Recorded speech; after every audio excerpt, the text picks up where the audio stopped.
बाबा जी, श्रावण मास में शिव की भक्ति लोग करते हैं और मेरा सौभाग्य है आपके साथ में बैठा हूँ।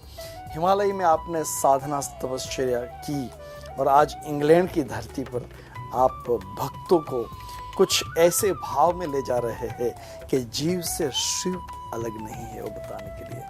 तो आप उसके ऊपर थोड़ा बताइए। जीव से शिव अलग कैसे हो सकता है? अगर जीव जीवित है तो वो इसलिए क्योंकि उसके अंदर प्राण है, उसमें कॉस्मिक एनर्जी है। नमस्कार दर्शक मित्रों, आपको मैं प्रणाम करता हूँ। श्रावण मास है, श्रवण करने का महीना।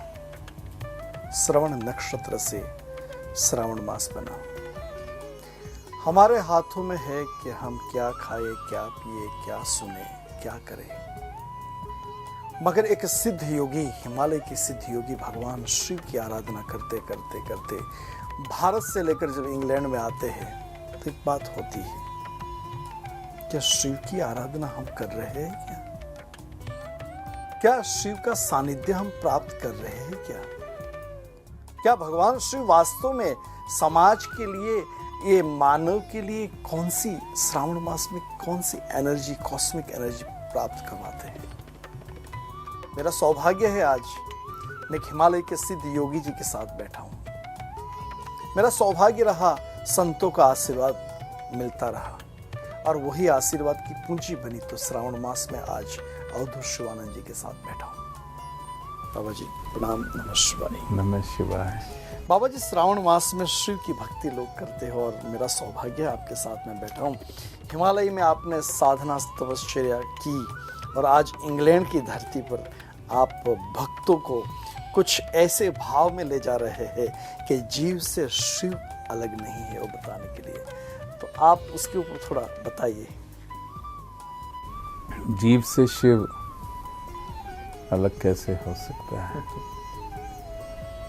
अगर जीव जीवित है तो वो इसलिए क्योंकि उसके अंदर प्राण है, उसमें कॉस्मिक एनर्जी है। और जो प्राण और कॉस्मिक एनर्जी है उसी को शिव कहते हैं। और अगर शिव अलग कर दें तो वो जीव शव हो जाएगा, वो जीवित नहीं रहा। तो जो हम शिव योगी हैं, हम भगवान शिव का साकार रूप जो है, गलभुजंग भस्मधंग शंकर अविनाशी, हम तो भगवान शिव को निर्गुण निराकार ज्योतिर्मय शब्द रूप, उस रूप में देखते हैं। और जब उसमें देखते हैं तो हम भगवान शिव को अलग और अपने को अलग नहीं पाते। हिमालय में मैंने भले ही साधना करी, लेकिन जब शिव बोध प्राप्त हो गया तो अब तो कहीं भी ले जाओ। पहले किसी शहर में जाता था तो लिस्ट बनती थी, ये शिव मंदिर है, ये वहाँ जाओगे वहाँ। और मुझे बड़ा अच्छा लगता था साधना करने का वहाँ पे, क्योंकि जो मंदिर बने हैं ना प्राचीन वैदिक परंपरा से, तो वो जितने स्पिरिचुअल लोग थे वो एक एनर्जी वोर्टेक्स को क्रिएट करते थे। आप देखना, मंदिर उसका स्वरूप देखना है, जो मस्जिद है उसका स्वरूप देखना है, जो गिरजा है उसका स्वरूप देखना है। तो जितने पुराने लोग थे वो ज्ञानी थे, तो वो एक कॉस्मिक एनर्जी जो है, and Cosmos is Shiva, vibration is Shiva, तो वो एक एनर्जी वोर्टेक्स को वो क्रिएट करते थे। तो मनुष्य संसार में घूमता घामता, क्योंकि वहाँ तो ना आपका वाईफाई चलेगा, ना आपके इलेक्ट्रॉनिक्स चलेंगे, वहाँ तो आप जो वास्तविक स्वरूप है, जो मूल प्रकृति है, उसके साथ आप प्रवेश करते हो, एनी होली प्लेस। तो वहाँ शिव सानिध्य प्राप्त होता है। तो इसलिए मैं वहाँ जाता था, मुझे अच्छा लगता था। और हिमालय में पहाड़ पे क्यों जाते हैं संत, अब थोड़ा वैज्ञानिक उसको देखेंगे तो ऑक्सीजन की मात्रा कम हो जाती है। तो उस समय जब आप कैलाश जाते हैं, हिमालय के ऊपर जाते हैं, तो आप जो है सांस थोड़ा ऐसे करके लेते हैं गहराई से। शहर में आप हैं तो बढ़िया ऑक्सीजन है, आपका ध्यान ही नहीं जाता। लेकिन जब पहाड़ पे जाते हैं तो सांस जोर से। और जब आप किसी भी होली प्लेस में जाते हैं तो एनर्जी वोटेक्स इतना ज़्यादा होता है कि तनाव खत्म हो जाता है, रिलैक्स हो जाते हैं। तो वहाँ से जो है शिव की अनुभूति होती है। आप उसको शिव कह लो, अल्लाह कह लो, गॉड कह लो, लेकिन जो पानी है, पानी को जल कह लो, वाटर कह लो, निर्लो कह लो, पानी का स्वरूप तो नहीं बदलेगा ना जी। ऐसे ही उस परम तत्व का स्वरूप जो है वो तो अनंत है, वो तो है ही। तो भगवान शिव की अनुभूति होती। आज मैं यहाँ हूँ तो शायद ही कुछ समय मैं संसार में होता हूँ, बाकी समय मुझे शिव सानिध्य यहीं भी प्राप्त हो रहा है, मैं आनंद ले रहा हूँ। पापा जी, जल की जब बात की और जो भक्त लोग हैं, स्पेशली हमारे पंचांग के अनुसार श्रावण मास, उसमें मंदिर में जाकर के भगवान श्री पे जल अर्पित करते हैं, तो उसके पीछे साइंटिफिक रीज़न क्या है? देखिए, साइंस की बात करें तो जो एटॉमिक रिएक्टर होता है ना, एटॉमिक रिएक्टर जो है उसका शेप क्या होती है, शिवलिंग का रूप होता है और उसको कूलिंग करी जाती है। तो एटॉमिक रिएक्टर को कूल करने के लिए बहुत ज़्यादा जल चढ़ाया जाता है। उसी तरीके से जो भगवान शिव का जो लिंग रूप है, जहाँ भी आप वो रखेंगे, अगर आपके पास एटॉमिक साइंस के इक्विपमेंट हों तो आप देखोगे कि जो एटॉमिक वाइब्रेशंस हैं वो बदलनी शुरू हो जाती हैं। और एटम्स जो हैं, जैसे पारदेश्वर शिवलिंग आपके यहाँ भी है, अगर आप वहाँ देखोगे तो एटम्स जो है वो इलेक्ट्रॉन, प्रोटॉन, न्यूट्रॉन उसमें खुल रहे हैं। और जो एटॉमिक पावर है वो जब हम एटम को खोलते हैं तो बहुत ही पावरफुल वो होती है। एटम बम की भी वही फिलॉसफी है और एटॉमिक एनर्जी की भी वही फिलॉसफी है। और विशेष प्रकार के जो शिवलिंग है उनकी भी वही फिलॉसफी है। इसलिए शिवलिंग के सामने बैठ के साधना का एक बहुत बड़ा महत्व है। It's excellent for stress release, it's excellent to enter into higher consciousness and it is excellent for healing। तो इसलिए लोगों ने डर के मारे कि इतना सब कुछ प्राप्त ना हो जाए तो शिवलिंग से डराना शुरू कर दिया। लेकिन it's a science, very deep science. अब तो इलेक्ट्रॉन, प्रोटॉन, न्यूट्रॉन के बाद साइंटिस्ट ने गॉड पार्टिकल भी मानना शुरू कर दिया। इट्स ए गॉड पार्टिकल, जिसको बोसोन पार्टिकल बोलते हैं। तो ये this is a human consciousness. जब आप तुरीयावस्था में जाते हैं तो आप जो है एटम्स के ऊपर इन्फ्लुएंस करते हैं। शिवलिंग एक आपका माध्यम बनता है। बाबा जी, लोग शिव की आराधना करते हैं और इंग्लैंड की धरती का बड़ा सौभाग्य है कि 12 और 13 अगस्त को आप कॉस्मिक चांटिंग करने जा रहे हो और लोगों को कॉस्मिक चांटिंग का पूरा महत्व ही पता नहीं है कि क्या है, उसमें क्या होगा, उसमें भजन होगा, कीर्तन होगा, क्या होगा, क्या नहीं होगा।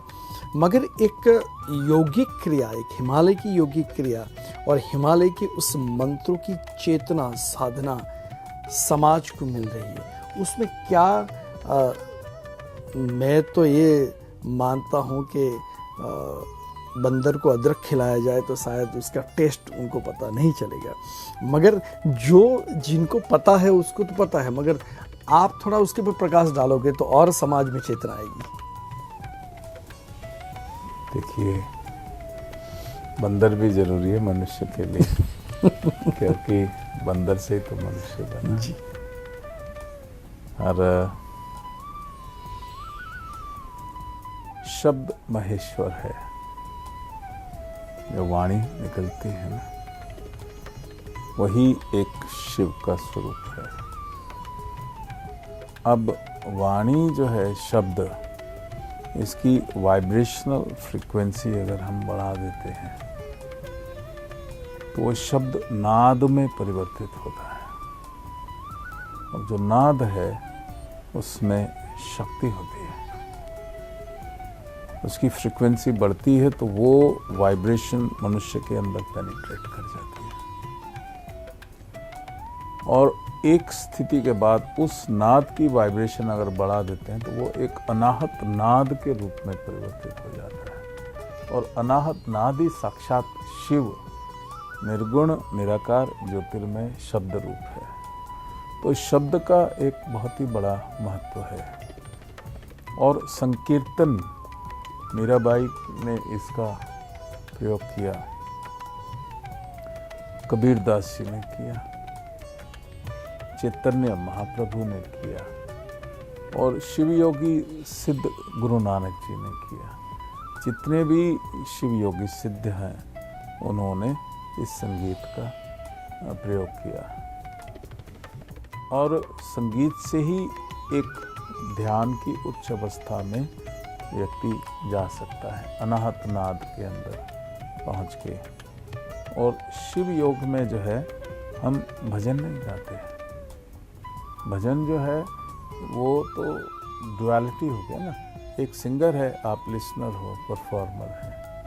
हम लोग तो ध्यान संकीर्तन करते हैं।